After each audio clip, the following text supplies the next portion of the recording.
যারা ডিমের omelette, poach, ডিম কারি, ডিমের ঝোল খেয়ে বোর হয়ে গেছো, তারা অবশ্যই বাড়িতে এই রেসিপিটা ট্রাই করবে। কথা দিচ্ছি খেতে খুব সুস্বাদু হবে। Hello friends, welcome to Kokkalis ঘরোয়া রান্নাঘর। বন্ধুরা, আশা করি তোমরা সবাই ভীষণ ভালো আছো। আজকে আমি আবার একটা নতুন রেসিপি নিয়ে চলে এসেছি। রেসিপিটা হলো চিলি এগ। দেখে নাও কিভাবে আমি এই চিলি এগ রেসিপিটা বানিয়ে থাকি। চিলি এগ বানানোর জন্য আমি দেখো সেদ্ধ করা আমি ডিমগুলোকে এরকম সেদ্ধ করে নিয়েছি। সেদ্ধ করে রাখা ডিমগুলোকে আমি এইভাবে দুভাগে ভাগ করে নিয়েছি। এবার আমি নিয়ে নিয়েছি ময়দা এবং কর্নফ্লাওয়ার। এর মধ্যে দিয়ে দেব আমি সামান্য লবণ দিয়ে দুটোকে খুব ভালো করে আমি মিশিয়ে নেব। বন্ধুরা, এই রেসিপিটা খুবই সহজ। যারা ডিমের অমলেট, পোচ, ডিম কারি, ডিমের ঝোল খেয়ে বোর হয়ে গেছো, তারা অবশ্যই বাড়িতে এই রেসিপিটা ট্রাই করবে। কথা দিচ্ছি খেতে খুব সুস্বাদু হবে। দেখো দুটোকে খুব ভালো করে আমি মিশিয়ে নিয়েছি। এবার আমি অল্প অল্প করে এতে জল দিয়ে একটা ব্যাটার বানিয়ে নেব। জলটা একটু বুঝে দেবে, খুব যেন পাতলা না হয়ে যায়, একটু ঘন থাকবে। একটা ঘন ব্যাটার তৈরি হবে। ব্যাটারের ঘনত্বটা এরকম হবে, খুব পাতলাও না আবার খুব ঘনও না। অর্ধেক করে রাখা ডিমগুলোকে এবার আমি এই ব্যাটারটার মধ্যে দিয়ে দেব। দিয়ে খুব ভালো করে এই ব্যাটারটা উপর দিয়ে আমি দিয়ে দেব।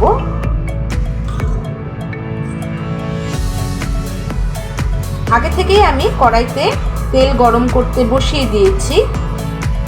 এইবার আমি কড়াইতে দিয়ে দেব। এইভাবে আমি প্রত্যেক কটা ডিম ভেজে নেব। গ্যাসের আঁচটাকে আমি আস্তে করে ডিমগুলোকে আমি এক এক করে ভেজে নেব। বন্ধুরা, তোমাদের সহযোগিতা এবং ভালোবাসা আমার একান্তভাবে প্রয়োজন।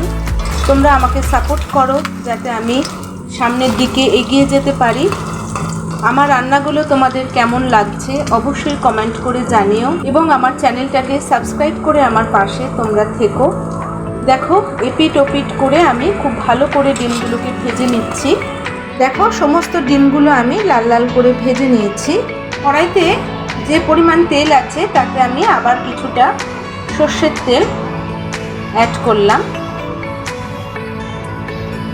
এর মধ্যে দিয়ে দেবো আমি কেটে রাখা পেঁয়াজের টুকরো।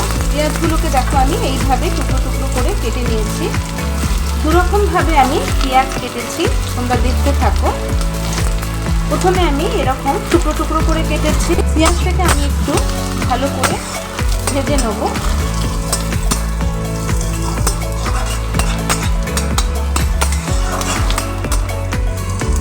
খুব বেশি ভাজবো না, তাহলে পেঁয়াজের ক্রাঞ্চি ভাবটা চলে যাবে। এরপর আমি দিয়ে দেব ক্যাপসিকাম। আমি এখানে রেড ক্যাপসিকাম ইউজ করছি।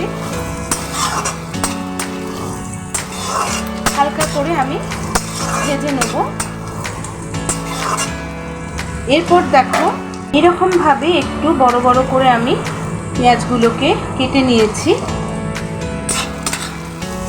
এগুলোকেও আমি হালকা করে ভেজে নেব।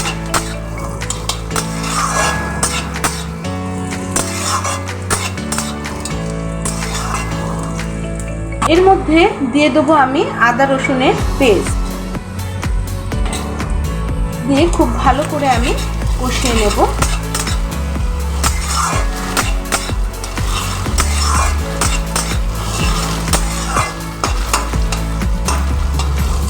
সুন্দর কালারের জন্য আমি ব্যবহার করব কাশ্মীরি লঙ্কা গুঁড়ো।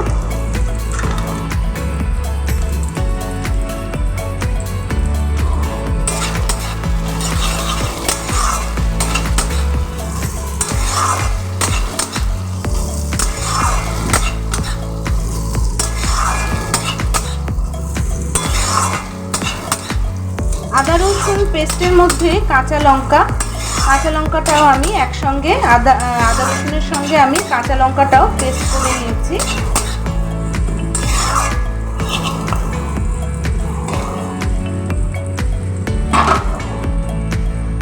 এবার এতে আমি দু রকমের সস ব্যবহার করব। একটা হচ্ছে টমেটো সস,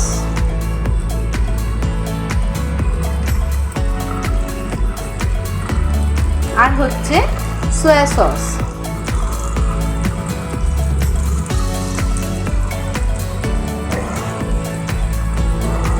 খুব ভালো করে আমি মিশিয়ে নেব।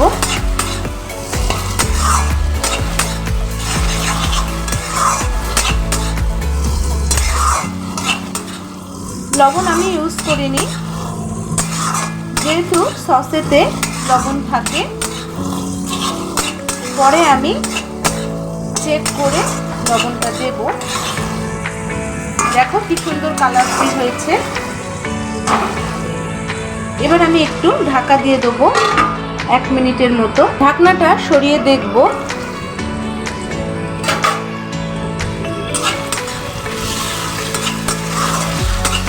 খুব সুন্দর একটা ফ্লেভার বেরিয়েছে। এবার আমি এতে সামান্য জল অ্যাড করব।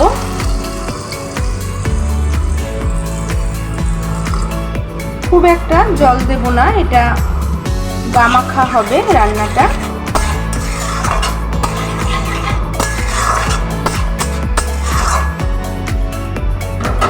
কিছুক্ষণের জন্য আমি ঢাকা দিয়ে দেব। ঢাকনাটা সরিয়ে দেখব। দেখো ফুটে গেছে। এবার ভেজে রাখা ডিমগুলো আমি এর মধ্যে দিয়ে দেব। আস্তে আস্তে ডিমগুলো আমি দেব।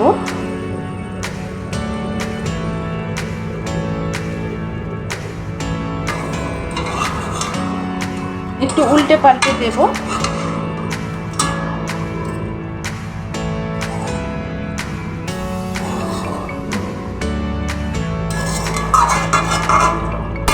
এই খাবারটা তোমরা পরোটা, লুচি সঙ্গে খেতে পারো।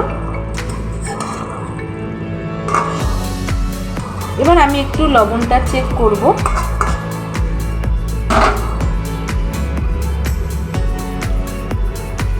সামান্য একটু লাগবে।